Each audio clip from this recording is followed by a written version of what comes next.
So for the purposes of this video, I shut all of the blinds and curtains so that you could actually see without the lighting being too bad. But this is like the kind of a pass-through area. It used to be the dining room until this addition was put in. So in here, what I did was repaint the ceiling, filled in the holes. There were a bunch of holes right here. We put in new light switches, caulked all the trim. This tile right here was cracked, so I replaced that, recaulked or regrouted all the other tiles like around here. This tile had come out, so I regrouted that and put it back in. Okay, we'll go back this way.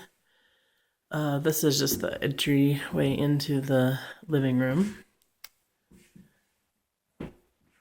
And in here, I just hung those curtains, repainted all of the trim. Everything used to be kind of an 80s brown.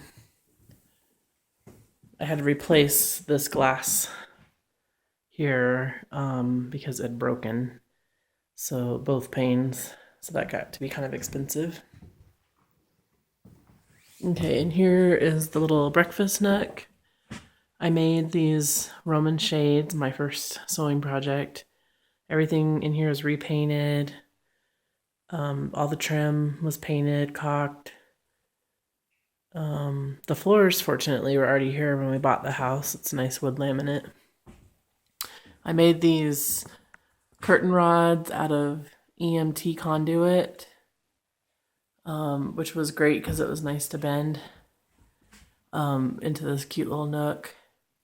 And then I made the valances out of pillowcases, and then the little hook things, whatever they're called, the little things that keep the valance on, those are just made out of the same fabric as the Roman shades. I'll kind of show you how it works here.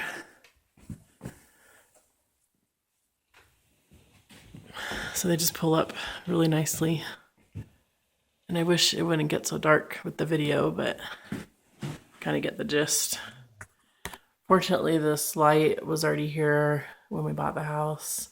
I just moved it over to center it over the table.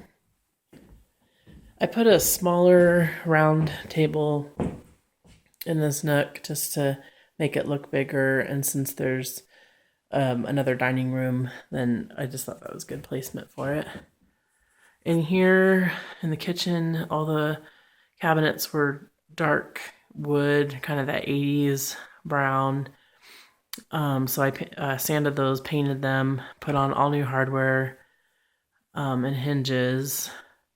The dishwashers and stove were here when we bought the house, and we had a cream fridge when we first bought the house, and then we, when that gave out, we finally got a black fridge, which was nice.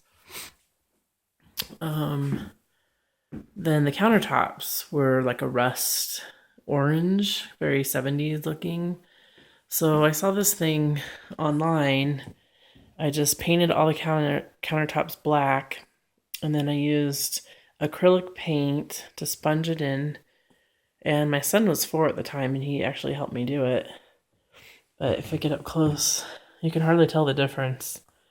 Then I added some gold leaf here, and then I covered it in an epoxy that I got from Michael's. And it's been 4 years since we've done it, and it still has stayed really nice. These curtains I made, these Roman shades, just like the ones in the nook. And then we put in this pendant light. I had to repair the faucet here. You can't even tell because some water had leaked from up top. You can kind of see a little bit there. So I just replastered that. Let's see. Oh, you can see me. So then here's the overhead microwave, which was there when we bought it. The stove just had one minor little blemish over there. You can kind of see that I painted with that appliance paint, and it turned out pretty well. Anyway, there's the 4 little drawers. And the cabinets, fridge. And in the pantry, I just painted it the same color as the walls. And then I added baskets for everything just to make it look a little more streamlined. And I think it turned out pretty cute. And then for showing, I had the door on it. Then over here, again, I just repainted, put in all new outlets and outlet covers. And then just a real simple little table there. I have stools with it, but I took those off in a plant. And then you can kind of see, there's R2D2. The entrance in the living room and the high chair. And then that goes into the great room, which is really dirty because I'm packing. In here, we had some water damage from the rubber molding missing from underneath the door. So I had to replace this whole board right here and stain it. And then I added this weather guard here to the bottom of the door. This is the damage that it caused. It was just that this board started separating. So at first I tried wood putty and stained it, but it cracked. You can kind of see a little remnant of that. So then I just caulked it and then painted the caulk, and it turned out pretty well, I think. But then we did all new silver knobs on the doors and stuff. So that's it for the kitchen. Pretty pleased with how it turned out.